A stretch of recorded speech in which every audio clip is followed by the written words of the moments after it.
بسم اللہ الرحمن الرحیم۔ السلام علیکم ورحمۃ اللہ وبرکاتہ۔ اپنی ضرورت کا علم سیکھنا فرض ہے۔ شیخ طریقت امیر اہل سنت بانی دعوت اسلامی حضرت علامہ مولانا ابو بلال محمد الیاس عطار قادری دامت برکاتہم العالیہ اپنے ایک مکتوب میں لکھتے ہیں: میٹھے میٹھے اسلامی بھائیوں، افسوس آج کل صرف اور صرف دنیاوی علوم ہی کی طرف ہماری اکثریت کا رجحان ہے۔ علم دین کی طرف تو بہت ہی کم توجہ ہے۔ حدیث پاک میں ہے: طلب العلم فریضۃ علی کل مسلم، یعنی علم کا طلب کرنا ہر مسلمان مرد و عورت پر فرض ہے۔ اس حدیث پاک کے تحت میرے آقا اعلیٰ حضرت امام اہل سنت مولانا شاہ امام احمد رضا خان رحمۃ اللہ علیہ نے جو کچھ فرمایا، اس کا آسان لفظ سب میں اولین اور اہم ترین فرض یہ ہے کہ بنیادی عقائد کا علم حاصل کرے، جس سے آدمی صحیح العقیدہ سنی بنتا ہے اور جن کے انکار اور مخالفت سے کافر یا گمراہ ہو جاتا ہے۔ اس کے بعد مسائل نماز، یعنی جو نماز ہم ادا کر رہے ہیں، کیا اس کے فرائض کا ہمیں علم ہے؟ اس کی شرائط کتنی ہے؟ ان کی شرائط کا ہمیں علم ہے؟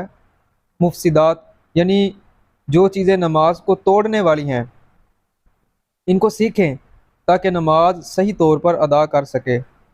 پھر جب رمضان المبارک کی تشریف آوری ہو تو روزوں کے مسائل سیکھے۔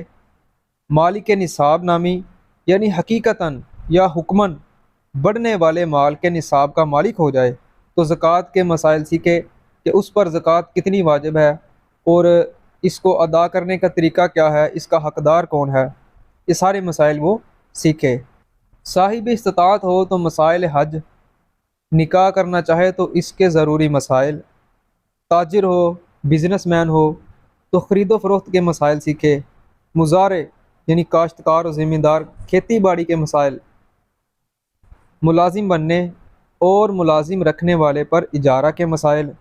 وعلی ھذا القیاس، یعنی اور اسی پر قیاس کرتے ہوئے ہر مسلمان عاقل و بالغ مرد عورت پر اس کی موجودہ حالت کے مطابق مسئلے سیکھنا فرض عین ہے۔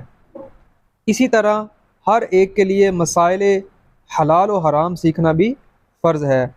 نیز مسائل قلب، باطنی مسائل، یعنی فرائض قلبیہ، باطنی فرائض، مثلا عاجزی کیسے حاصل ہو، اس کا طریقہ کار کیا ہے، اخلاص کیسے حاصل ہو، اس کا طریقہ کار کیا ہے، اور توکل کیسے حاصل ہو وغیرہ، ان سب کا طریقہ کار کیا ہے۔